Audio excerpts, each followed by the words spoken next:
삼성은 돈으로 올림픽을 샀습니다. 러시아 국영 스포츠 매체의 이 한마디에 유럽 온라인이 발칵 뒤집혔습니다. 90개국 3,800명 선수 전원에게 무료로 스마트폰을 나눠주고 역대 최대 규모 동계올림픽 전체를 기술 하나로 장악하며 애플도 화웨이도 샤오미도 감히 엄두조차 내지 못한 그 자리를 삼성이 차지하면서 우리 브랜드도 있는데 왜 하필 한국 폰이냐며 중국과 일본 온라인이 동시에 들끓었습니다. 그런데 72시간 만에 상황이 뒤집혔습니다. 한국을 조롱하고 비웃었던 그 나라 선수들이 삼성 부스 앞에 줄을 섰습니다. 줄이 너무 길어서 질서 경고까지 먹었습니다. 더 충격적인 건 IOC 위원장이 예고도 없이 찾아와 갤럭시를 들고 셀카까지 찍고 갔습니다. 도대체 밀라노에서 무슨 일이 벌어진 걸까요? 30년 동안 아무도 빼앗지 못한 그 자리를 한국만 차지할 수 있었던 비결이 도대체 뭘까요? 지금부터 삼성의 기막힌 전략을 즉시 공개합니다. 영상 시작 전에 구독과 좋아요로 응원해주세요. 대한민국 최고라고 댓글도 남겨주세요. 2026년 2월 6일 저녁 이탈리아 밀라노. 유럽에서 가장 오래된 축구 성지 중 하나인 산시로 스타디움이 올림픽 개막식 무대로 변신했습니다. 7만 5천 명의 관중이 자리를 가득 채웠어요. 90개국 3,500명의 선수들이 입장을 기다리고 있었습니다. 전 세계 수억 명이 화면 앞에 앉아 이 순간을 기다리고 있었죠. 동계올림픽 역사상 가장 넓은 지역에 걸쳐 열리는 대회였어요. 개막식이 열리는 밀라노에서 알프스 산중, 경기장까지 거리가 400km가 넘었습니다. 차로 5시간이 걸리는 거리였어요. 밀라노, 코르티나 담페초, 프레다초, 보르미오, 리비뇨, 안테르셀바. 6개 도시에 걸쳐 펼쳐지는 역대 최대 규모의 동계올림픽이었습니다. 그 웅장한 무대의 시작을 알리는 개막식. 전 세계가 주목하는 그 순간을 담아낸 카메라가 있었어요. 방송 장비가 아니었습니다. 관중석 곳곳, 선수 입장 터널 안, 중계 장비 주변에 설치된 26대의 갤럭시 S25 울트라였어요.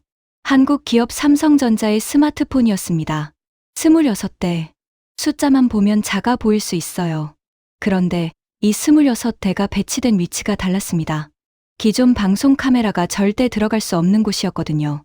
선수들이 터널을 통과하기 직전 대기하는 공간, 관중석 한가운데 선수단이 입장하면서 서로 부둥켜 앉는 바로 그 순간의 옆자리, 커다란 방송 카메라로는 불가능한 위치들이었어요. 스마트폰이었기 때문에 가능했습니다. 덕분에 전 세계 시청자들은 이전 올림픽에서 한 번도 본 적 없는 화면을 보게 됐어요.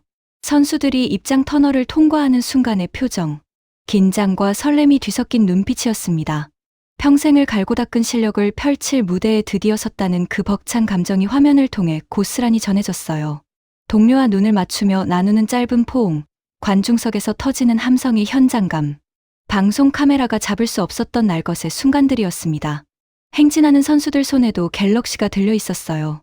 선수들이 직접 개막식 현장을 촬영하며 걸었습니다.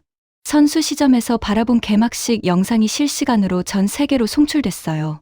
관중석에서 바라보는 시점도, 중계 부스에서 바라보는 시점도 아닌 선수가 직접 느끼는 그 감동이 화면을 통해 전달됐습니다. 올림픽 방송 서비스 최고 경영자 야니스 엑사르코스는 공식 석상에서 이렇게 말했어요. 삼성과의 협력을 통해 기존 중계에서 볼 수 없었던 역동적인 모습을 담을 수 있게 됐다고요.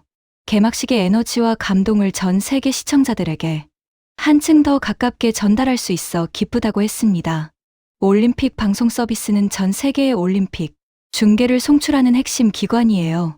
그 수장이 직접 삼성과의 협력을 공개적으로 치켜세운 겁니다.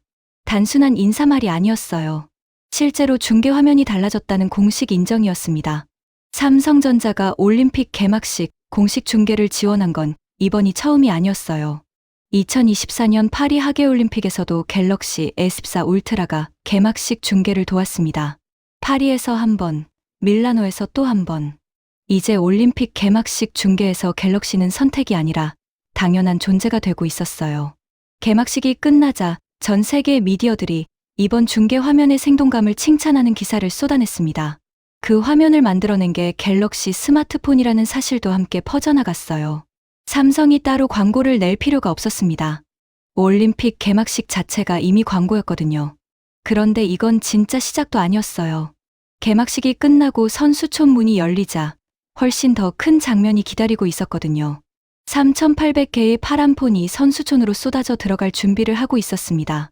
그리고 그 파란 폰이 풀리는 순간 중국과 일본 인터넷이 뒤집히기 시작했어요. 2장 바로 갈까요? 개막식 다음 날 아침 선수촌 분위기가 달라지기 시작했습니다. 밀라노, 코르티나, 프레다초, 보르미오, 리비뇨, 안테르셀바. 이번 대회 경기장이 걸쳐 있는 6개 도시 선수촌 곳곳에 삼성 오픈 스테이션이 동시에 문을 열었어요. 그리고 문이 열리기도 전에 이미 줄이 생겨 있었습니다. 소문이 퍼졌거든요. 삼성이 선수 전원에게 올림픽 특별판 스마트폰을 무료로 나눠준다는 소식이 선수촌 안에서 빠르게 돌았어요. 이번 대회 출전 선수 전원에게 지급된 건 갤럭시 Z 플립 7 올림픽 에디션이었습니다. 3,800대였어요. 디자인부터 달랐습니다. 블루 컬러 후면에 골드 메탈 프레임이 빛나는 올림픽 특별판이었어요. 투명 마그네틱 케이스 안에는 황금빛 월계수 잎이 감싼 파란색 원형 자석이 박혀 있었습니다. 그냥 스마트폰이 아니었어요. 이번 대회만을 위해 특별히 만들어진 기념 실용적인 도구였거든요. 선수들이 폰을 받아드는 순간 눈이 커지는 건 당연한 반응이었습니다. 그런데 디자인보다 중요한 건 안에 담긴 기능이었어요. 온디바이스 AI 통역 기능이 탑재돼 있었습니다. 20개 언어를 실시간으로 통역해주는 기능인데 핵심은 인터넷이 필요 없다는 거였어요. 기기 안에서 모든 연산이 처리됐거든요. 동계올림픽 특성상 알프스 산중 경기장에서는 네트워크가 수시로 끊겼는데 그런 환경에서도 통역 기능은 멈추지 않았습니다. 갤럭시 선수 카드 앱도 있었어요. 선수들이 자신의 프로필 카드를 만들어 서로 주고받을 수 있는 기능이었습니다. 나라가 달라도 언어가 달라도 갤럭시 하나로 서로를 소개할 수 있었어요. 실시간 경기 일정과 공지사항을 확인할 수 있는 앱도 연동돼 있었습니다. 선수촌 생활에 필요한 거의 모든 정보가 이 폰 하나에 담겨 있었어요. 삼성 스태프들은 오픈 스테이션에서 기기 개통부터 데이터 이동까지 모든 걸 현장에서 직접 도와줬습니다. 선수들이 줄을 서서 기다리는 동안에도 스태프들이 한 명 한 명 옆에 붙어서 설명해줬어요. 단순히 폰을 나눠주는 게 아니라 완전히 쓸 수 있는 상태로 만들어서 보내는 거였습니다. 어떤 선수가 와도 어느 나라 언어를 써도 소통이 됐어요.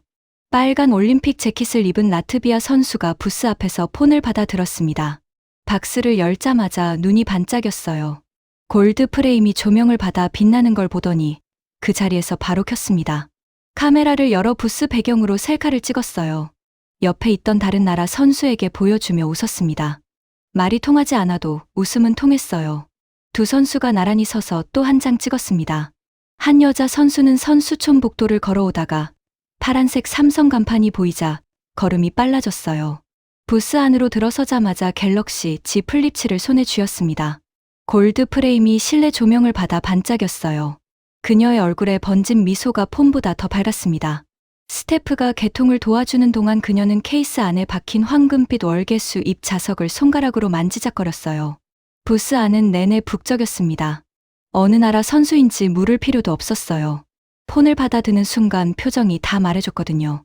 이런 장면들이 6개 도시 선수촌에서 동시에 펼쳐지고 있었습니다. 3,800명이 폰을 받아드는 순간순간이 소셜미디어에 올라갔어요. 선수들 스스로가 개봉기를 찍어 올리고 디자인을 칭찬하고 기능을 소개했습니다. 삼성이 따로 마케팅을 할 필요가 없었어요. 3,800명의 선수들이 자발적으로 홍보대사가 된 거였거든요. 그런데 정확히 그 시각 온라인에서는 전혀 다른 분위기가 흐르고 있었어요. 중국 커뮤니티가 들끓기 시작했습니다. 왜 하필 한국 폰이냐고요. 일본도 마찬가지였어요. 자국 브랜드도 있는데 왜 삼성이냐며 불만 글이 쏟아졌습니다. 그런데 바로 그 시각, 그 나라 선수들은 선수촌 오픈 스테이션 앞에 줄을 서고 있었어요.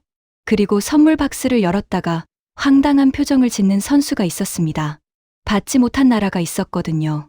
그 분통 터지는 사연이 전 세계로 퍼져나가기 시작했어요. 선수촌에서 파란 폰이 퍼져나가던 그 시각, 러시아 선수 니키타 필리포프는 숙소에서 선물 박스를 열고 있었습니다. 올림픽 선수촌에 입촌하면 대회 공식 기념품들이 담긴 선물 박스가 지급돼요. 필리포프도 당연히 기대를 했겠죠. 선수촌 안에서 이미 소문이 파다했거든요. 삼성이 선수 전원에게 올림픽 특별판 갤럭시를 나눠준다고, 디자인도 기능도 특별하다고, 받은 선수마다 그 자리에서 바로 켜서 사진부터 찍는다고요. 필리포프는 박스 뚜껑을 열었습니다. 하나씩 꺼내봤어요. 샴푸, 치약, 그리고 끝이었습니다. 갤럭시 Z 플립 7 올림픽 에디션이 없었어요. 골드 프레임도, 황금빛 월계수 입 자석도, 파란 폰도 없었습니다. 다른 나라 선수들이 환하게 웃으며 받아드는 그 폰이 자신의 박스에는 들어있지 않았어요. 필리포프는 곧바로 텔레그램에 영상을 올렸습니다. 박스 안을 하나씩 꺼내 보여주는 영상이었어요. 말없이 물건들을 하나씩 꺼내는 그 영상이 오히려 더 강렬했습니다. 샴푸, 치약, 그리고 텅 빈 박스. 설명이 필요 없었어요. 러시아 스포츠 매체들이 기사를 쏟아냈습니다. 차별이라는 단어가 등장했어요. 왜 러시아 선수들만 갤럭시를 못 받느냐는 비난이 터져 나왔고, 삼성전자를 향한 날선 반응도 나왔습니다. 그런데 이건 삼성이 욕먹을 일이 아니었어요. IOC가 직접 나서서 이유를 설명했습니다. 유럽연합의 대러시아 제재 조치 때문이라고요. 이유는 2022년 러시아의 우크라이나 침공 직후 750유로 이상의 스마트폰을 포함한 고가 IT 제품에 대한 금수 조치를 내렸거든요. 갤럭시 Z 플립 7은 그 기준을 훌쩍 넘는 제품이었습니다. 이탈리아는 EU 회원국이었고 밀라노에서 열리는 올림픽은 그 규정을 피해갈 수 없었어요. 2024년에는 벨라루스에도 같은 제재가 내려졌습니다. 그래서 이번 대회에서 러시아 출신 13명, 벨라루스 출신 7명, 총 20명의 선수들이 갤럭시를 받지 못했어요. 전체 3,800명 중 20명이었습니다. 삼성전자 측도 명확히 말했어요. 올림픽 폰 제공과 관련한 결정은 IOC에서 내린다고요. 삼성이 거부한 게 아니었습니다. IOC가 EU 규정에 따라 지급 대상에서 제외한 거였어요. 그런데 불똥은 엉뚱하게 삼성으로 튀었습니다. 일부 러시아 매체들이 한국 기업을 향해 날을 세웠어요. 사실 관계와 상관없이 감정이 먼저였던 거죠. 그런데 한 발짝 물러서서 보면 이 상황 자체가 아이러니했어요. 분통을 터뜨린다는 건 갖고 싶었다는 뜻이었거든요. 받지 못해서 억울한 감정, 다른 선수들은 다 받았는데 자신만 없다는 그 박탈감. 그게 오히려 그 폰의 가치를 가장 선명하게 보여주는 증거였습니다. 갖고 싶지 않은 물건 때문에 분통을 터뜨리는 사람은 없으니까요. 필리포프는 이번 대회에서 새롭게 정식 종목이 된 산악스키, 스키 마운티니어링에 출전한 선수였어요. 험준한 알프스 산중을 스키를 신고 오르내리는 극한의 종목이었습니다. 그 극한의 도전 끝에 은메달을 따게 되는 선수였어요. 그런데 시상대 위에서 그를 기다리는 장면이 있었습니다. 그게 무엇인지는 나중에 다시 이야기하겠습니다. 지금 이 순간 필리포프가 텔레그램에 영상을 올리던 바로 그 시각에 선수촌 반대편에서는 아무도 예상하지 못한 손님이 삼성 부스 문을 열고 걸어 들어오고 있었거든요. 경호원들이 먼저 들어섰고 그 뒤를 따라 천천히 걸어 들어온 그 사람의 얼굴을 본 순간 부스 안이 술렁이기 시작했습니다. 경호원들이 먼저 들어섰습니다. 삼성 오픈 스테이션 직원들이 고개를 들었어요. 평소와 다른 분위기였거든요. 선수들이 웅성거리기 시작했습니다. 입구 쪽에 시선이 모였어요. 그리고 경호원들 뒤로 한 남자가 천천히 걸어 들어왔습니다. 국제올림픽위원회 위원장 토마스 바흐였어요. 예정에 없던 방문이었습니다. 삼성 측도 미리 통보받지 못했어요. IOC 위원장의 하루 일정은 분 단위로 짜여 있는 게 보통이에요. 각국 올림픽위원회 행사, 공식 미팅, 미디어 인터뷰까지 빈틈없이 채워져 있거든요. 그런 자리에서 일정에도 없이 선수촌 한복판 삼성 부스로 직접 걸어 들어온 거였습니다. 바흐 위원장은 부스 안을 천천히 둘러봤어요. 선수들이 폰을 받아드는 모습을 봤습니다. 스태프가 개통을 도와주는 모습도 봤어요. 갤럭시 화면을 들여다보며 웃는 선수들, 서로 다른 나라 선수끼리 갤럭시 화면을 사이에 두고 대화를 나누는 모습까지 그 모든 장면을 눈에 담았습니다. 그리고 갤럭시 Z 플립 7을 집어들었어요. 주변에 모여있던 각국 선수들을 향해 손짓했습니다. 선수들이 하나둘 다가왔어요. 어느 나라 선수인지 무슨 종목인지 물어보지 않았습니다. 그냥 웃으면서 다가오는 사람이면 됐어요. 바흐 위원장은 폰을 펼쳐 들고 선수들 쪽으로 몸을 기울였습니다. 셔터가 울렸어요. 활짝 웃는 얼굴이었습니다. 위원장이라는 자리도, 격식도, 의전도 없었어요. 그냥 한 명의 어른이 젊은 선수들과 함께 사진을 찍는 순간이었습니다. 언어도 국적도 피부색도 제각각인 선수들이 작은 화면 하나를 사이에 두고 하나가 되는 장면이었어요. 방송 카메라가 그 순간을 놓치지 않았습니다. 전 세계로 송출됐어요. 이 장면이 퍼져나가는 속도는 예상을 뛰어넘었습니다.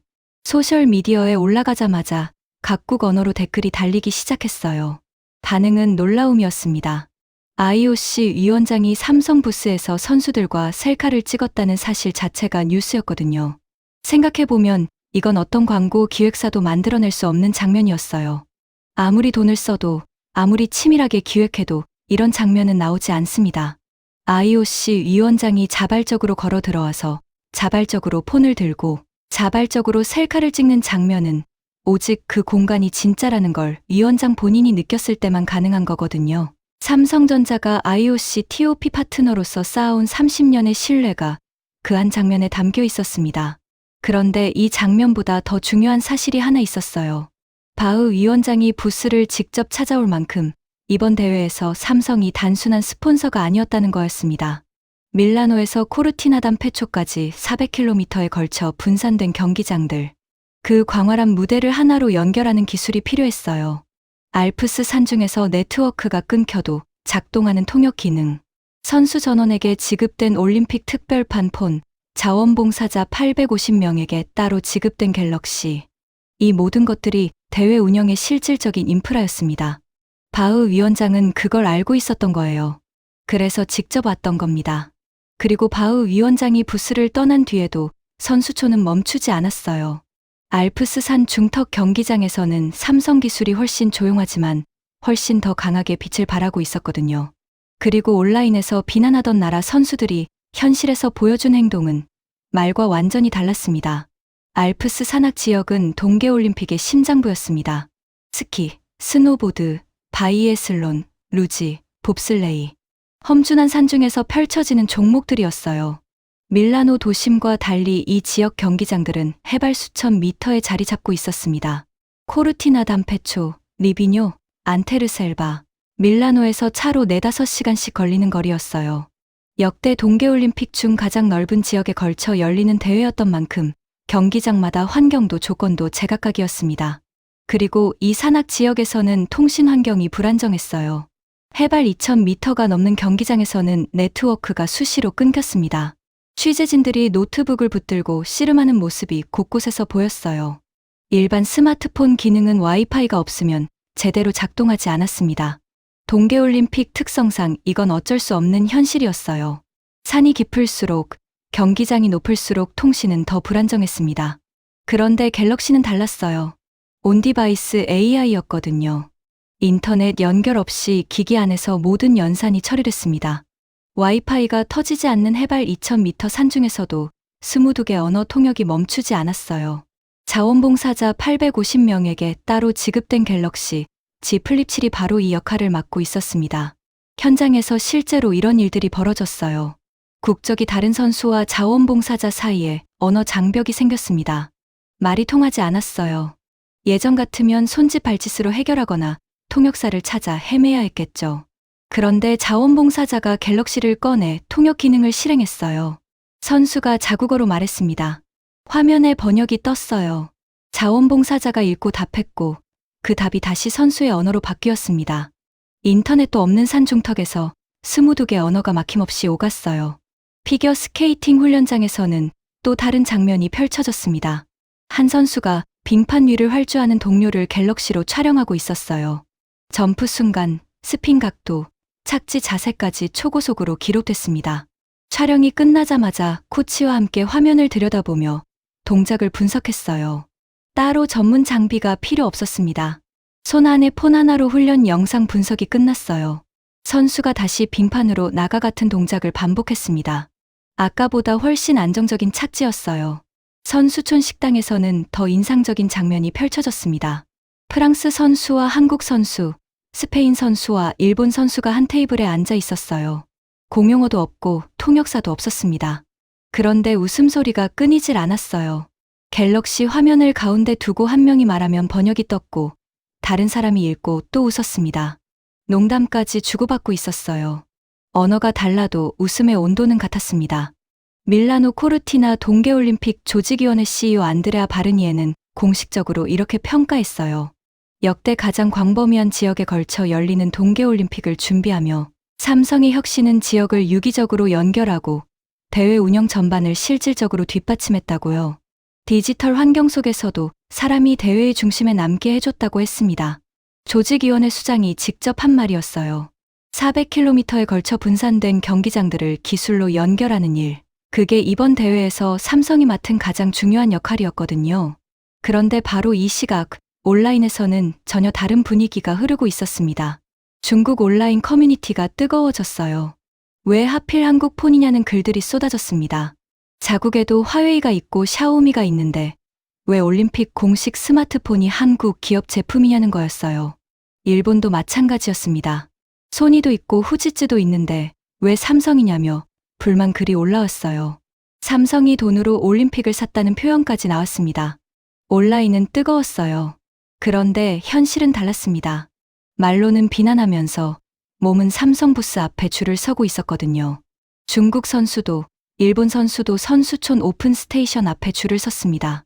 폰을 받아 들고 그 자리에서 바로 켰어요. 통역 기능을 실행해보고 선수 카드를 만들어보고 동료와 사진을 찍었습니다. 어떤 곳에서는 줄이 너무 길어져 질서 유지 경고까지 나왔다는 말이 나올 정도였어요. 말과 행동이 이렇게 다를 수가 없었습니다. 어쩌면 당연한 일이었어요. 기술이 진짜로 필요한 순간에 그 기술이 손 안에 있다면 쓰게 돼 있거든요. 브랜드 국적은 알프스 산중통신이 끊긴 순간에 아무 의미가 없었습니다. 말은 온라인에 남았고 몸은 삼성 부스를 향하고 있었어요. 비난은 계속됐습니다. 그런데 시상대 위에서 그 모든 비난을 단번에 잠재워버리는 장면이 기다리고 있었어요. 그것도 한국 선수가 만들어낸 장면이었습니다. 2026년 2월 13일 이탈리아 리비뇨 스노파크. 하늘이 잔뜩 흐려 있었습니다. 폭설이 내리는 악조건이었어요. 스노보드 여자 하프파이프 결선이 열리는 날이었습니다. 전 세계가 주목하는 종목이었어요. 이유는 한 명 때문이었습니다. 클로이 김이었어요. 2018년 평창 올림픽 금메달리스트, 2022년 베이징 올림픽 금메달리스트. 이 종목 역대 최강자로 불리는 미국 선수였습니다. 이번 밀라노에서 올림픽 3연패를 노리고 있었어요. 전문가들은 대부분 클로이 김의 우승을 점쳤습니다. 사실상 금메달 주인공이 정해진 것이나 다름없다는 분위기였어요. 그런데 출발선에 17살 한국 소녀가 섰습니다. 최가운이었어요. 2008년 11월생. 세화여고 학생이었습니다. 한국 스키, 스노보드 역사에서 이 종목 올림픽 금메달은 단 한 번도 나온 적이 없었어요. 설상 종목 전체를 통틀어서도 마찬가지였습니다. 최가운은 그 불모지에서 올림픽 무대에 선 선수였어요. 1차 시기가 시작됐습니다. 그런데 최가운이 크게 넘어졌어요. 하프파이프 안에서 크게 미끄러지며 한동안 일어나지 못했습니다. 경기장 안이 순간 조용해졌어요. 관중들이 숨을 죽였습니다.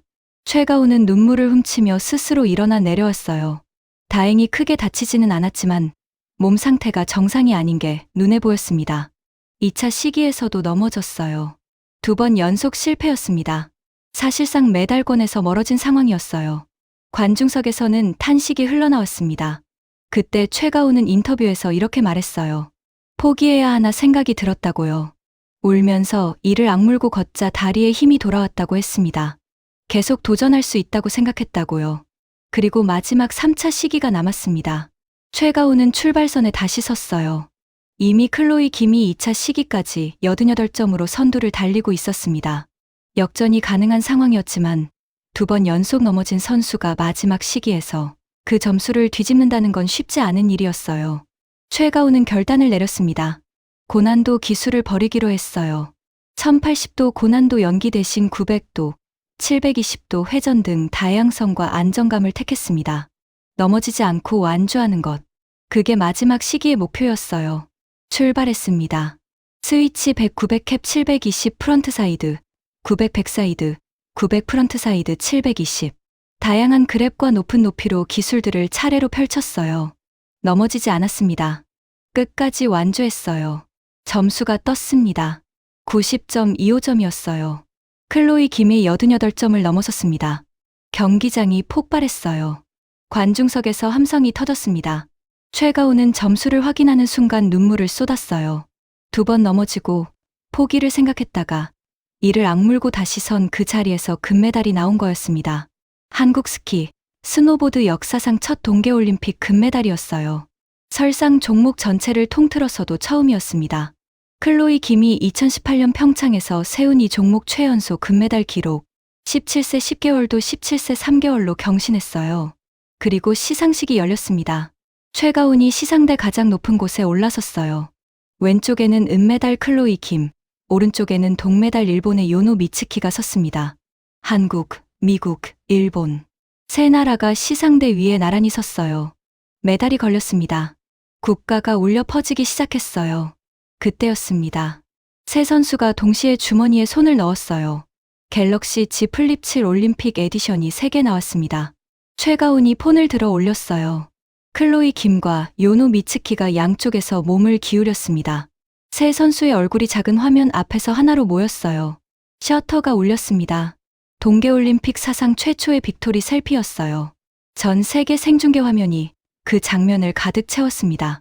시상대 위에서 한국 기업의 로고가 한국 선수의 손에 들린 채로 올림픽 역사에 처음으로 새겨지는 순간이었어요. 온라인에서 비난하던 나라 선수가 시상대 위에서 그 폰으로 셀피를 찍고 있었습니다. 말과 행동이 이렇게 다를 수가 없었어요. 그런데 이 장면이 끝이 아니었습니다. 시상대는 계속됐고 빅토리 셀피도 계속됐어요. 그리고 그 뒤에 삼성이 30년 동안 조용히 이 자리를 지켜온 이유가 있었습니다. 시상대 위 빅토리 셀피 장면이 전 세계로 퍼져나가는 동안 많은 사람들이 같은 질문을 하기 시작했습니다. 삼성은 도대체 언제부터 올림픽과 함께했던 걸까요? 그리고 왜 이 자리를 30년 가까이 지켜온 걸까요? 이야기는 1998년으로 거슬러 올라갑니다. 일본 나가노 동계올림픽이었어요. 삼성전자가 처음으로 IOC 공식 파트너로 이름을 올린 해였습니다. 당시 삼성은 지금처럼 세계적인 브랜드가 아니었어요. 한국 기업이 올림픽 공식 파트너라는 사실 자체가 낯설던 시절이었습니다. 그런데 삼성은 그 자리에 섰어요. 그리고 한 번도 빠지지 않았습니다. 하계올림픽, 동계올림픽 가릴 것 없이 나가노. 1998년부터 밀라노, 2026년까지 단 한 번의 공백도 없이 함께했어요. 28회였습니다. 그 사이 세상은 엄청나게 바뀌었어요. 피처폰에서 스마트폰으로, 스마트폰에서 A폰으로. 기술이 바뀌고 세상이 바뀌는 동안 삼성은 올림픽 무대를 떠나지 않았습니다. 그냥 돈을 낸 게 아니었어요. 삼성전자는 IOC 최상위 후원 프로그램인 TOP의 무선통신 분야 단독 파트너입니다. TOP는 올림픽 후원 체계의 최상위 단계예요. 전 세계에서 가장 강력한 브랜드들이 포진한 자리입니다. 코카콜라가 음료 분야를 맡고, 비자가 결제 분야를 맡고, 오메가가 공식 계측을 맡고 있어요. 알리바바, 에어비앤비, 딜로이트도 그 자리에 있습니다. 그 최상위 후원사 리그에서 무선통신 분야를 맡는 유일한 한국 기업이 삼성전자였어요. 분야별로 기업 단 한 곳만 선정하는 구조입니다. 삼성전자가 무선통신 분야를 맡는 한 화웨이도 샤오미도 애플도 그 자리에 들어올 수 없어요. 올림픽 무대에서 스마트폰과 무선통신 기술을 독점적으로 선보일 수 있는 권리가 삼성에게만 있는 겁니다. 삼성전자는 2018년에 이미 2028년 LA 올림픽까지 파트너십 연장을 확정했어요. 밀라노가 중간 지점이었던 거예요. 나가노 1998년부터 LA 2028년까지 30년이 넘는 시간을 한 번도 빠지지 않고 채우는 거였습니다. 업계에서는 조용히 이런 이야기가 나오고 있었어요. 삼성전자가 올림픽 후원을 멈출 경우 그 자리를 노리는 기업들이 있다는 거였습니다. 중국의 화웨이와 샤오미였어요. IOC TOP 프로그램 무선통신 분야, 그 자리가 비는 순간 중국 기업이 치고 들어올 수 있다는 관측이었습니다. 온라인에서 왜 한국 폰이냐고 비난하던 바로 그 나라 기업들이었어요. 삼성하우스는 밀라노의 역사적 건축물 팔라초 세르벨로니에서 운영됐습니다. 나폴레옹이 밀라노에 머물던 시기 직접 찾았던 곳으로 전해지는 유서 깊은 건물이었어요. 그 안에는 30년간의 올림픽 기술 협업 역사가 전시됐습니다. 1998년 나가노부터 시작된 역대 올림픽 에디션 폰들이 나란히 놓여 있었어요. 피처폰 시절 모델부터 갤럭시 Z 플립 7 올림픽 에디션까지 30년의 기술 변화가 한눈에 들어왔습니다. 성화도 전시됐어요. 역대 올림픽 성화였습니다. 불꽃은 꺼졌지만 그 안에 담긴 시간은 꺼지지 않았어요. 선수들이 삼성하우스를 방문했을 때 이 전시를 보며 멈춰 서는 경우가 많았습니다. 자신이 태어나기 전부터 삼성이 올림픽과 함께했다는 걸 알게 되는 순간이었거든요. 17살 최가훈이 태어난 건 2008년이었어요. 삼성이 올림픽 파트너가 된 건 1998년이었습니다. 최가훈이 세상에 나오기 10년 전부터 삼성은 이 자리를 지키고 있었던 거예요. 밀라노 동계올림픽 출전 선수 3,800명 중 30살 이하. 선수들은 대부분 삼성이 올림픽 파트너가 아닌 시절을 모릅니다. 그들에게 올림픽과 삼성은 처음부터 함께였어요. 그게 30년이 만들어낸 힘이었습니다. 그리고 그 30년의 힘이 밀라노에서 가장 구체적으로 드러난 공간이 있었어요. 선수촌 현장이었습니다. 파란 폰 하나가 선수들의 일상을 어떻게 바꿔놓았는지 그 현장으로 들어가 보겠습니다. 30년의 역사가 쌓인 삼성하우스 밖으로 나오면 선수촌 현장은 매일 새로운 장면들을 만들어내고 있었습니다. 아침이 밝으면 가장 먼저 움직이는 건 선수들이었어요. 피겨 스케이팅 훈련장이었습니다. 새벽 빙판 위에 선수 둘이 나와 있었어요. 한 명이 활주를 시작했고 다른 한 명은 갤럭시를 들고 그 모습을 촬영했습니다. 점프 순간, 스핀 각도, 착지 자세까지 고화질로 기록됐어요. 촬영이 끝나자마자 둘이 나란히 화면을 들여다봤습니다. 코치가 손가락으로 화면을 짚으며 착지 각도를 설명했어요. 선수가 고개를 끄덕이더니 다시 빙판으로 나갔습니다. 아까보다 훨씬 안정적인 착지가 나왔어요. 따로 전문 장비가 필요 없었습니다. 손 안에 폰 하나로 훈련 영상 분석이 끝났어요. 올림픽 선수들의 훈련 방식이 바뀌고 있었습니다. 선수촌 식당은 하루 종일 북적였어요. 점심시간이 되면 각국 선수들이 한꺼번에 몰려들었습니다. 긴 테이블마다 국적이 뒤섞였어요. 원래대로라면 언어가 달라 말 한마디 나누기 어려운 자리였겠죠. 그런데 달랐습니다. 테이블 가운데 갤럭시가 하나 놓였어요. 프랑스 선수가 말했습니다. 화면에 한국어 번역이 떴어요. 한국 선수가 읽고 웃었습니다. 한국 선수가 답했어요. 화면에 프랑스어가 떴습니다. 프랑스 선수가 읽고 또 웃었어요. 스페인 선수가 끼어들었습니다. 일본 선수가 반응했어요. 네 나라가 한 테이블에서 농담을 주고받고 있었습니다. 통역사도 없었어요. 공용어도 없었습니다. 갤럭시 화면 하나가 그 자리를 연결하고 있었어요. 이런 장면이 선수촌 식당 곳곳에서 동시에 펼쳐졌습니다. 어느 테이블에서는 셀카를 찍고 어느 테이블에서는 서로 선수 카드를 주고받았어요. 갤럭시 선수 카드 앱이었습니다. 자신의 프로필 카드를 만들어 서로 교환하는 기능이었어요. 나라가 달라도 언어가 달라도 갤럭시 하나로 서로를 소개할 수 있었습니다. 선수촌 복도에서는 두 선수가 갤럭시를 들고 걸어 다니며 영상을 찍고 있었어요. 주황색과 흰색으로 꾸며진 선수촌 배경이 화면 가득 펼쳐졌습니다. 촬영한 영상을 바로 소셜미디어에 올렸어요. 전 세계 팬들이 공유하기 시작했습니다. 선수들 스스로가 콘텐츠를 만들어내고 있었거든요. 삼성이 따로 마케팅을 할 필요가 없었어요. 3,800명의 선수들이 자발적인 홍보대사가 된 거였습니다. 저녁이 되면 또 다른 장면이 펼쳐졌어요. 알프스 산중 경기장 한켠에서 한 선수가 혼자 갤럭시를 들고 앉아 있었습니다. 화면 속에는 가족 얼굴이 떠 있었어요. 영상 통화였습니다. 산중 경기장이었는데도 통화가 끊기지 않았어요. 온디바이스 AI가 네트워크 없이도 작동했거든요. 선수의 눈가가 살짝 붉어졌습니다. 수천 킬로미터 떨어진 가족과 목소리를 나누는 순간이었어요. 경기 준비로 극도로 긴장된 시간, 낯선 나라에서 혼자 버텨야 하는 그 시간에 가족 목소리를 들을 수 있다는 것. 작은 것 같아도 선수에게는 큰 힘이 됐을 거예요. 쇼트트랙 경기장에서는 또 달랐습니다. 삼성 모니터가 심판 판독을 지원하고 있었어요. 필드 오브 플레이 구역에는 37형 모니터가 설치됐고 판정을 심사하는 비디오 룸에는 대형 커브드 모니터가 자리 잡고 있었습니다. 결정적인 순간마다 정확한 판정이 나올 수 있도록 실시간 비디오 판독 시스템이 가동됐어요.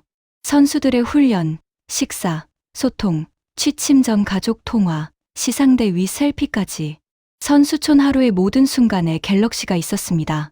그런데 이 모든 장면들이 소셜 미디어를 타고 전 세계로 퍼져나가는 동안 시상대에서는 또 하나의 빅토리 셀피가 터지고 있었어요. 이번엔 쇼트트랙이었습니다. 그리고 그 시상대 위에 또 한 명의 한국 선수가 있었어요. 2026년 2월 13일 밀라노 아이스 스케이팅 아레나. 같은 날 리비뇨에서 최가온이 금메달을 따던 그 시각, 밀라노 도심 경기장에서는 또 다른 드라마가 펼쳐지고 있었습니다. 쇼트트랙 남자 1000m 결선이었어요. 쇼트트랙은 동계올림픽에서 가장 극적인 종목 중 하나입니다. 좁은 링크 위에서 여러 선수가 동시에 달리다 보니 충돌도 잦고 역전도 순식간에 일어나거든요. 한순간의 판단 차이가 메달을 가르는 종목이에요. 결선 출발선에 섰을 때부터 분위기가 달랐습니다. 금메달 후보로 꼽히는 선수들이 즐비했어요. 네덜란드의 옌스 판트 바우트, 중국의 술룽, 세계 랭킹 상위권 선수들이었습니다. 한국의 임종원도 그 자리에 섰어요. 레이스가 시작됐습니다. 순위가 바뀌고 또 바뀌었어요. 선수들이 코너를 돌 때마다 관중석에서 함성이 터졌습니다. 결승선이 가까워질수록 긴장감이 높아졌어요. 그리고 결승선을 통과했습니다. 금메달은 네덜란드의 옌스 판트 바우트였어요. 은메달은 중국의 술룽이었습니다. 그리고 동메달은 한국의 임종원이었어요. 세 나라, 세 언어, 세 가지 감정이 시상대 위에 함께 섰습니다. 시상식이 시작됐어요. 메달이 하나씩 걸렸습니다. 국가가 울려 퍼지기 시작했어요. 관중석에서는 각국 응원단이 저마다 깃발을 흔들고 있었습니다. 그리고 국가가 끝나는 순간이었어요. 세 선수가 동시에 주머니에 손을 넣었습니다. 갤럭시 Z 플립 7 올림픽 에디션이 3개 나왔어요. 금메달 옌스 판트 바우트가 먼저 폰을 들어 올렸습니다. 은메달 술룽과 동메달 임종원이 양쪽에서 몸을 기울였어요. 세 선수의 얼굴이 작은 화면 앞에서 하나로 모였습니다. 셔터가 울렸어요. 네덜란드, 중국, 한국. 평소라면 스포츠 무대에서 치열하게 경쟁하는 나라들이었습니다. 그런데 시상대 위에서 세 선수는 그냥 웃고 있었어요. 화면을 향해 몸을 기울이며 수줍게 웃는 그 표정이 전 세계로 송출됐습니다. 여기서 잠깐 멈춰야 할 게 있었어요. 중국이었습니다. 며칠 전 온라인에서 왜 한국 폰이냐고 비난하던 바로 그 나라. 선수가 시상대 위에서 그 폰으로 셀피를 찍고 있었던 거예요. 술룽이 갤럭시를 꺼내 드는 그 순간, 중국 온라인 커뮤니티에서 쏟아지던 비난 글들이 얼마나 공허한 것이었는지가 선명해졌습니다.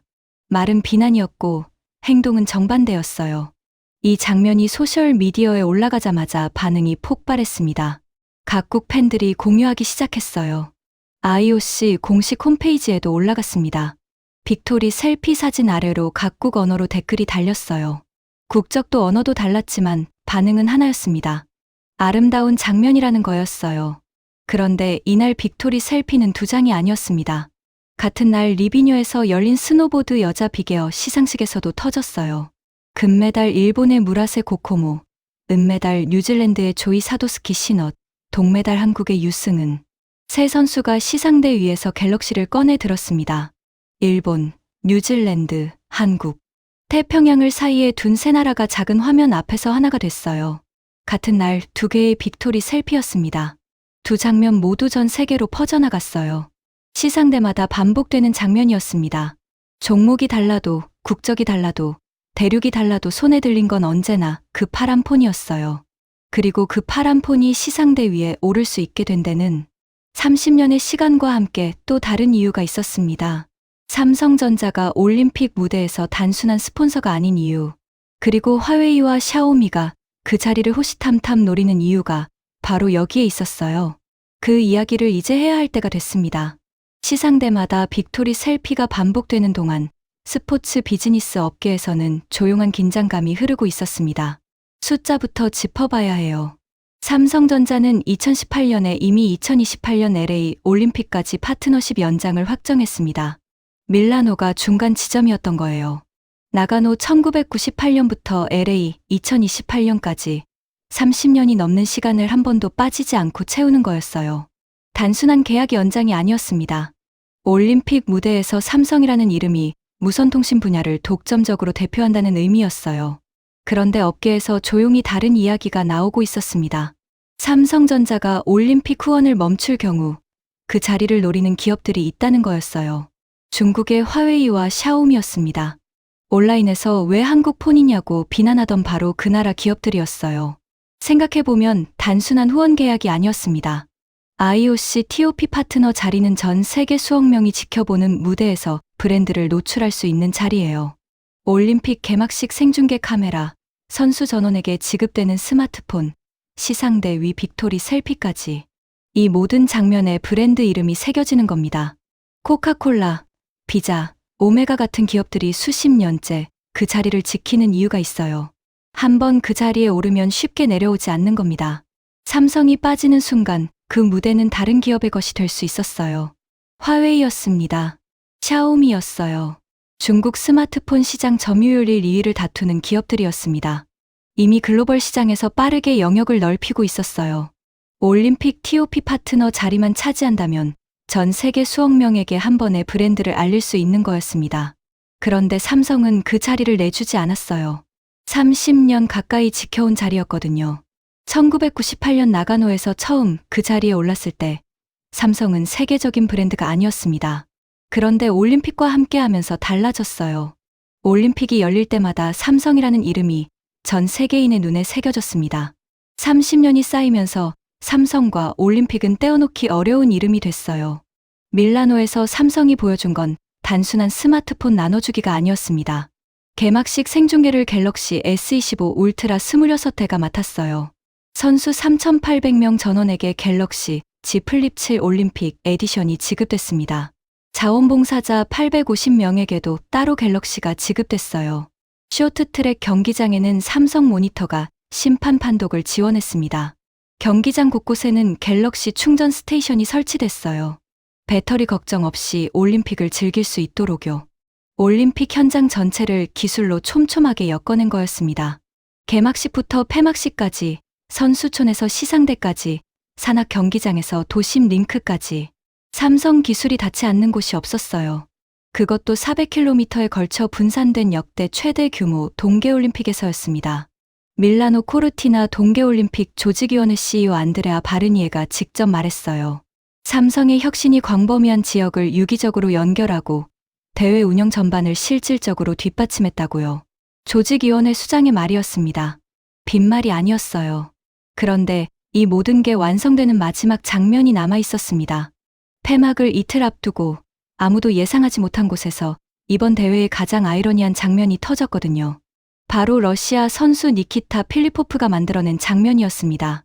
2026년 2월 20일 알프스 산중 경기장이었습니다. 이번 대회에서 처음으로 정식 종목이 된 산악스키, 스키 마운티니어링 경기가 열렸어요. 스키를 신고 험준한 알프스 산을 오르내리는 극한의 종목이었습니다. 일반 스키 경기와는 차원이 달랐어요. 내려오는 것뿐만 아니라 올라가는 것까지 체력과 기술이 동시에 요구되는 종목이었거든요. 러시아 출신계인 중립선수 니키타 필리포프가 출전했습니다. 대회 초반 선물 박스를 열었을 때 샴푸와 치약만 들어 있었다고 텔레그램에 올렸던 바로 그 선수였어요. 갤럭시를 받지 못해 분통을 터뜨렸던 20명 중 한 명이었습니다.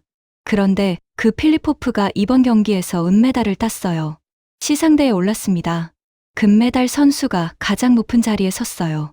필리포프는 두 번째 자리에 섰습니다. 동메달 선수가 세 번째 자리에 섰어요. 국가가 울려 퍼지기 시작했습니다. 그리고 국가가 끝났어요.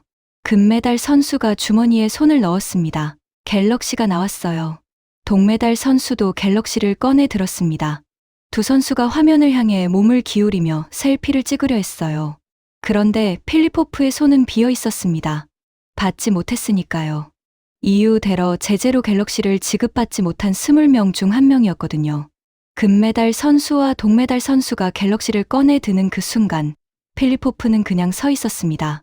두 선수가 화면을 향해 웃는 동안 그의 두 손은 아무것도 들지 못한 채였어요. 올림픽 인생에서 가장 빛나는 순간이었습니다. 은메달을 목에 건 시상대 위였어요. 그런데 그 순간을 담아낼 폰이 없었습니다. 아이러니한 장면이었어요. 대회 초반 분통을 터뜨리며 텔레그램에 영상을 올리던 그 선수가 정작 가장 빛나는 순간에 손이 비어 있었던 거였습니다. 비난하고 억울해했던 그 폰이 시상대 위에서 가장 필요한 물건이 됐거든요. 갖고 싶다고 분통을 터뜨렸을 때는 몰랐을 거예요. 그 폰이 시상대 위에서 이런 의미를 갖게 될 줄은요. 빅토리 셀피는 단순한 사진이 아니었습니다. 올림픽 역사에 자신의 이름과 얼굴이 새겨지는 순간이었어요. IOC 공식 홈페이지에 올라가고 전 세계 소셜 미디어로 퍼져나가고 수억 명의 눈에 닿는 그 장면이었거든요. 필립 호프는 그 장면을 만들지 못했습니다. 이 모습을 본 사람들의 반응은 복잡했어요. 안타깝다는 반응도 있었고 아이러니하다는 반응도 있었습니다. 비난하던 폰 앞에서 정작 가장 억울해진 건 받지 못한 자신이었다는 사실이 선명하게 드러났거든요. 그리고 이 장면이 오히려 더 많은 것을 말해줬습니다. 없어서 찍지 못하는 것과 있어도 안 찍는 것은 전혀 다른 이야기였어요. 온라인에서 왜 한국 폰이냐고 비난하던 나라 선수들은 선수촌에서 줄을 서서 받아갔습니다. 시상대 위에서는 당연하다는 듯이 꺼내 들었어요. 그런데 받지 못한 선수는 시상대 위에서 빈손으로 서 있었습니다. 말이 필요 없는 장면이었어요. 밀라노의 마지막 밤이 다가오고 있었습니다. 폐막 하루 전 선수촌에서는 조용하지만 뭉클한 장면들이 펼쳐지고 있었어요. 3,800명의 선수들이 파란 폰과 함께 보낸 마지막 밤이었습니다. 2026년 2월 21일 폐막 하루 전이었습니다. 선수촌 분위기가 달라졌어요. 아침부터 짐을 싸는 선수들이 보였습니다. 스키 장비를 케이스에 넣고 유니폼을 접어 가방에 담았어요. 16일 동안 생활했던 방이 조금씩 비워지기 시작했습니다. 복도에는 여행 가방들이 하나둘 나오기 시작했어요. 그런데 삼성 오픈 스테이션 앞은 여전히 붐볐습니다. 폰을 받으러 온 사람들이 아니었어요. 귀국 후 사용법을 물어보러 온 선수들이었습니다. 한국으로 가져가면 어떻게 쓰냐고, 자국에서도 그 기능이 되냐고, 유심을 바꾸면 어떻게 되냐고 물어보는 선수들이 줄을 섰어요. 16일 동안 손에 익은 폰이었거든요. 그냥 놓고 가기 아까웠던 거였습니다. 삼성 스태프들이 한 명 한 명 옆에 붙어 설명해줬어요. 어느 나라에서도 쓸 수 있다고, 기능은 그대로 유지된다고, 앱만 현지화하면 된다고요. 선수들이 고개를 끄덕이며 폰을 꼭 쥐었습니다. 선수촌 식당에서는 마지막 저녁이 펼쳐지고 있었어요. 16일 동안 같은 공간에서 밥을 먹고, 훈련하고, 경쟁했던 선수들이 마지막으로 한자리에 모였습니다. 프랑스, 한국, 스페인, 일본. 대회 내내 식당 한 테이블에 모여 앉아 갤럭시 화면을 사이에 두고 농담을 주고받던 네 나라 선수들이 마지막 저녁을 함께 했어요. 말이 많지 않았습니다. 그냥 앉아서 밥을 먹었어요. 가끔 갤럭시 화면을 통해 짧은 말을 주고받았습니다. 내일 어디로 가냐고, 다음 대회는 언제냐고, 또 보자고요. 번역된 문장이었지만 온도는 그대로였어요. 마지막에 4명이 갤럭시를 들었습니다. 셀카를 찍었어요. 화면 속에 네 나라 선수의 얼굴이 가득 찼습니다. 언어도 국적도 달랐지만 웃음은 같았어요. 알프스 산중 경기장 한켠에서는 혼자 앉은 선수가 있었습니다. 갤럭시를 들고 영상 통화를 하고 있었어요. 화면 속에 가족 얼굴이 떠 있었습니다. 아버지였을 수도 있고, 어머니였을 수도 있고, 어린 동생이었을 수도 있어요. 선수의 눈가가 붉어졌습니다. 16일이었어요. 짧다면 짧고 길다면 긴 시간이었습니다. 그 시간 동안 넘어지고, 일어서고, 울고, 웃었어요. 메달을 딴 선수도 있었고, 메달을 놓친 선수도 있었습니다. 부상을 당한 선수도 있었고, 생애 최고의 기록을 세운 선수도 있었어요. 그 모든 순간에 손 안에 파란 폰이 있었습니다. 가족에게 경기 결과를 보내는데도, 동료와 웃음을 나누는데도, 말이 통하지 않는 선수와 대화하는데도, 시상대 위에서 역사적인 셀피를 찍는데도 그 폰이 함께했어요. 선수촌 복도 한켠에서는 두 선수가 나란히 앉아 서로의 갤럭시를 들여다보고 있었습니다. 16일 동안 찍은 사진과 영상을 보여주고 있었어요. 훈련 중 찍은 것, 식당에서 찍은 것, 시상대 위에서 찍은 것, 선수촌 복도에서 찍은 것. 한편의 일기장 같았습니다. 그 폰 안에 밀라노가 담겨 있었어요. 3,800명 각자의 밀라노가 3,800개의 파란 폰 안에 들어 있었습니다. 내일이면 그 폰들이 90개국으로 흩어질 거였어요. 그 폰들이 가는 곳마다 밀라노의 기억이 함께 가는 거였습니다. 밀라노의 밤이 깊어갔어요. 그리고 다음 날 아침, 마지막 장면이 기다리고 있었습니다. 폐막식이었어요. 동계올림픽 역사상 처음으로 모든 종목 시상식에서 빅토리 셀피가 울려 퍼지는 그 마지막 장면이었습니다. 2026년 2월 22일 밀라노 산시로 스타디움. 16일 전 개막식이 열렸던 바로 그 자리였습니다. 7만 5천 명의 관중이 다시 그 자리를 채웠어요. 90개국 3,500명의 선수들이 다시 입장했습니다. 그런데 분위기가 달랐어요. 개막식의 긴장감과 설렘이 아니었습니다. 16일을 함께 버텨낸 사람들만이 가질 수 있는 따뜻함이 경기장을 가득 채웠어요. 그리고 폐막식 전 마지막 시상식들이 열렸습니다. 스노보드 빅에어 여자 결선이었어요. 시상대 위에 세 선수가 올랐습니다.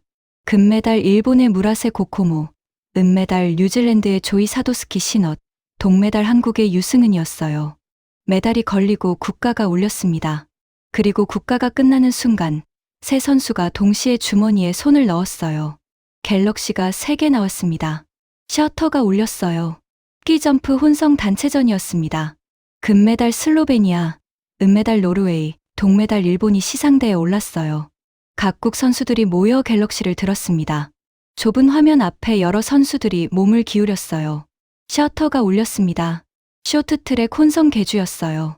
금메달 이탈리아, 은메달 캐나다, 동메달 벨기에가 시상대에 섰습니다. 개최국 이탈리아의 금메달이었어요. 경기장이 폭발했습니다. 이탈리아 관중들의 함성이 지붕을 뒤흔들었어요. 그 열기 속에서 세 나라 선수들이 갤럭시를 꺼내 들었습니다. 셔터가 울렸어요. 종목마다, 시상대마다 같은 장면이 반복됐습니다. 그런데 이건 단순한 반복이 아니었어요. 동계올림픽 역사상 처음이었거든요. 이번 밀라노 대회에서 처음으로 전 종목 시상식에서 빅토리 셀피가 진행됐습니다. 스키, 스노보드, 피겨, 쇼트트랙, 스피드 스케이팅, 아이스하키, 컬링, 바이애슬론, 루지, 봅슬레이, 스켈레톤. 동계올림픽 모든 종목의 시상대 위에서 갤럭시가 등장했어요. 2024년 파리 하계올림픽에서 처음 시작됐습니다. 시상대 위 빅토리 셀피라는 개념이 파리에서 탄생했어요. 그런데 파리에서는 일부 종목에서만 진행됐습니다. 밀라노에서 처음으로 전 종목으로 확대됐어요. 동계올림픽 역사상 처음으로 모든 시상대 위에서 갤럭시가 등장하는 대회가 된 거였습니다. IOC 공식 홈페이지와 소셜미디어 계정에 빅토리 셀피 사진들이 올라갔어요. 각국 선수들의 얼굴이 화면 가득 담긴 사진들이 전 세계로 퍼져나갔습니다. 사진 속 갤럭시 로고가 함께 퍼져나갔어요. 종목마다, 나라마다, 시상대마다 반복되는 장면이었습니다. 온라인에서 왜 한국 폰이냐고 비난하던 나라 선수들이 시상대 위에서 그 폰을 꺼내 드는 장면이 거듭됐어요. 말과 행동이 다르다는 걸 보여주는 장면들이 계속 쌓였습니다. 그리고 폐막식이 시작됐어요. 개막식 때와 달리 선수들 표정이 편안했습니다. 긴장이 아니라 여유였어요. 16일을 함께 보낸 선수들이 서로 어깨를 두르고 입장했습니다. 갤럭시를 들고 입장하는 선수들도 있었어요. 폐막식 현장을 직접 촬영하며 걸었습니다. 개막식과 똑같은 장면이었어요. 그런데 똑같지 않았습니다. 16일 전에는 앞으로 무슨 일이 벌어질지 몰랐거든요. 이제는 알았어요. 그 16일 동안 무슨 일이 있었는지를요. 산시로 스타디움 하늘 위로 불꽃이 터졌습니다. 밀라노의 밤하늘이 환해졌어요. 3,800개의 파란 폰이 그 불꽃을 향해 들렸습니다. 셔터 소리가 여기저기서 울렸어요. 90개국 3,800명이 찍은 폐막식의 밤하늘이었습니다. 그리고 내일이면 그 파란 폰들이 90개국으로 흩어질 거였어요. 밀라노에서 시작된 이야기가 전 세계로 퍼져나가는 순간이었습니다. 이제 마지막 장면만 남아 있었어요. 2026년 2월 22일 폐막식이 끝난 밀라노 산시로 스타디움. 불꽃이 사그라들고 관중들이 자리를 떴습니다. 선수들이 3355 선수촌으로 돌아갔어요. 16일간의 밀라노, 코르티나 동계올림픽이 공식적으로 막을 내린 순간이었습니다. 이제 숫자를 정리해 볼게요. 갤럭시 S5 울트라 26개가 개막식 생중계를 담았습니다. 갤럭시 Z 플립 7 올림픽 에디션 3,800대가 90개국 선수 전원에게 지급됐어요. 자원봉사자 850명에게 따로 갤럭시가 지급됐습니다. 22개 언어 온 디바이스 AI 통역이 400km에 걸친 경기장 곳곳을 연결했어요. 동계올림픽 역사상 처음으로 전 종목 시상식에서 빅토리 셀피가 진행됐습니다. 숫자는 인상적이었어요. 그런데 숫자보다 강한 건 장면이었습니다. IOC 위원장 토마스 바흐가 예고 없이 삼성 부스로 걸어 들어와 갤럭시를 들고 각국 선수들과 셀카를 찍는 장면. 17살 최가온이 2번 넘어지고도 다시 출발선에 서서 한국 설상 종목, 사상 첫 동계올림픽 금메달을 따는 장면. 은메달을 딴 러시아 선수 니키타 필리포프가 시상대 위에서 빈손으로 서 있는 장면. 왜 한국 폰이냐고 비난하던 나라 선수들이 시상대 위에서 그 폰을 꺼내 드는 장면. 이 장면들이 전 세계로 퍼져나갔습니다. 어떤 광고 기획사도 이런 장면을 만들어낼 수 없었어요. 아무리 치밀하게 기획해도 아무리 많은 돈을 써도 나오지 않는 장면들이었습니다. IOC 위원장이 자발적으로 걸어 들어와 자발적으로 셀카를 찍고 비난하던 나라. 선수들이 시상대 위에서 스스로 폰을 꺼내 드는 장면은 기획이 아니라 현실이었거든요. 현실이 광고보다 강했습니다. 밀라노 코르티나 동계올림픽 조직위원회 CEO 안드레아 바르니에는 공식적으로 이렇게 말했어요. 삼성의 혁신이 광범위한 지역을 유기적으로 연결하고 대회 운영 전반을 실질적으로 뒷받침했다고요. 디지털 환경 속에서도 사람이 대회의 중심에 남게 해줬다고 했습니다. 조직위원회 수장의 평가였어요. 빈말이 아니었습니다. OBS 최고 경영자 야니스 엑사르코스도 말했어요. 삼성과의 협력을 통해 기존 중계에서 볼 수 없었던 역동적인 모습을 담을 수 있게 됐다고요. 개막식의 에너지와 감동을 전 세계 시청자들에게 한층 더 가깝게 전달할 수 있었다고 했습니다. 말은 비난이었고 행동은 정반대였어요. 중국과 일본 온라인에서 왜 한국 폰이냐고 들끓던 그 목소리들. 그런데 그 나라 선수들은 선수촌에서 줄을 서서 받아갔습니다. 시상대 위에서 당연하다는 듯이 꺼내 들었어요. 말은 온라인에 남았고 행동은 삼성 부스를 향했습니다. 그리고 시상대 위 장면이 역사에 남았어요. 받지 못한 나라는 분통을 터뜨렸습니다. 분통을 터뜨린다는 건 갖고 싶었다는 뜻이었어요. 갖고 싶었다는 건 그 기술이 진짜라는 뜻이었습니다. 기술이 진짜면 말은 행동을 이길 수 없었어요. 1998년 나가노에서 처음 IOC 파트너가 됐을 때 삼성은 세계적인 브랜드가 아니었습니다. 그런데 30년 가까이 그 자리를 지켜왔어요. 올림픽이 열릴 때마다 기술이 쌓이고 신뢰가 쌓이고 이름이 새겨졌습니다. 그렇게 쌓인 30년이 밀라노에서 한꺼번에 터진 거였어요. 2028년 LA 올림픽이 기다리고 있었습니다. 파트너십 연장은 이미 확정됐어요. 삼성은 또 한 번 그 무대에 설 거였습니다. 화웨이도 샤오미도 애플도 아닌 삼성이었어요. 밀라노가 증명했습니다. 비웃던 나라가 줄을 섰고 받지 못한 나라가 아쉬워했고 시상대마다 한국 기업의 이름이 새겨졌습니다. 올림픽 무대에 남은 건 비난도 질투도 아니었어요. 선택받은 기술이었고 화면을 장악한 건 한국의 이름이었습니다. 이제 마지막 장면만 남았어요. 2026년 2월 23일 폐막식 다음 날 아침이었습니다. 밀라노 선수촌이 조용해졌어요. 어제까지만 해도 3,800명이 북적이던 공간이었습니다. 식당에서 갤럭시 화면을 사이에 두고 웃음을 주고받던 선수들, 복도에서 선수 카드를 주고받던 선수들, 삼성 부스 앞에 줄을 서던 선수들, 그 모든 사람들이 떠났어요. 90개국으로 흩어졌습니다. 3,800개의 파란 폰도 함께 떠났어요. 블루 컬러 후면에 골드 프레임이 빛나는 갤럭시 Z 플립 7 올림픽 에디션. 황금빛 월계수 입차석이 박힌 투명 케이스. 그 폰들이 이제 90개국 선수들의 손에 들려 각자의 나라로 돌아가고 있었습니다. 그런데 폰은 떠났지만 장면은 남았어요. 소셜미디어에는 여전히 빅토리 셀피 사진들이 퍼져나가고 있었습니다.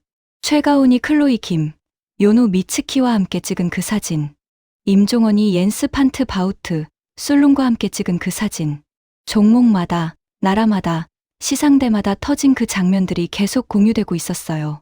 IOC 공식 계정에서 올린 사진 하나가 수백만 번 공유됐습니다. 그 사진 속 갤럭시 로고가 함께 수백만 번 퍼져나갔어요. 삼성 하우스 팔라초 세르벨로니도 문을 닫았습니다. 나폴레옹이 밀라노에 머물던 시기 직접 찾았다는 유서 깊은 건물이었어요. 대회 기간 동안 그 안에는 1998년 나가노부터 시작된 30년의 올림픽 역사가 전시됐습니다. 역대 올림픽 에디션 폰들이 나란히 놓여 있었고 피처폰 시절 모델부터 갤럭시 Z 플립 7 올림픽 에디션까지 30년의 기술 변화가 담겨 있었어요. 성화들이 나란히 서 있었습니다. 불꽃은 꺼졌지만 그 안에 담긴 시간은 꺼지지 않았어요. 이제 그 전시도 정리됐습니다. 팔라초 세르벨로니 화면에 마지막으로 빅토리 셀피 파노라마가 펼쳐졌어요. 16일 동안 시상대마다 터진 장면들이 한 화면에 모였습니다. 금메달의 웃음, 은메달의 눈물, 동메달의 환호. 나라도 언어도 달랐지만 작은 화면 앞에서 하나로 모인 선수들의 얼굴들이었어요. 그 얼굴들 사이로 갤럭시 로고가 빛나고 있었습니다. 그리고 화면이 꺼졌어요. 삼성하우스가 문을 닫았습니다. 직원들이 장비를 챙겨 건물을 나섰어요. 나폴레옹이 걸었던 그 복도를 이제 삼성 직원들이 마지막으로 걸어 나왔습니다. 밀라노 거리는 평소로 돌아가고 있었어요. 올림픽 깃발이 내려졌습니다. 경기장 조명이 꺼졌어요. 선수촌 식당은 텅 비었습니다. 삼성 오픈 스테이션도 문을 닫았어요. 줄을 서던 선수들도 개통을 도와주던 스태프들도 모두 떠났습니다. 그런데 3,800개의 파란폰은 일상 속에서 계속 살아 있었어요. 90개국 선수들의 손 안에서 계속 켜지고 있었습니다. 귀국한 선수가 가족에게 밀라노 사진을 보여주고 있었어요. 선수 카드를 교환했던 동료에게 메시지를 보내고 있었습니다. 시상대 위에서 찍은 빅토리 셀피를 다시 꺼내보고 있었어요. 대회는 끝났지만 그 폰 안에 담긴 밀라노는 끝나지 않았습니다. 2028년 LA가 기다리고 있었어요. 파트너십 연장은 이미 확정됐습니다. 2년 뒤 LA에서 다시 삼성 오픈 스테이션이 문을 열 거예요. 또 다른 올림픽 에디션 폰이 나올 거였습니다.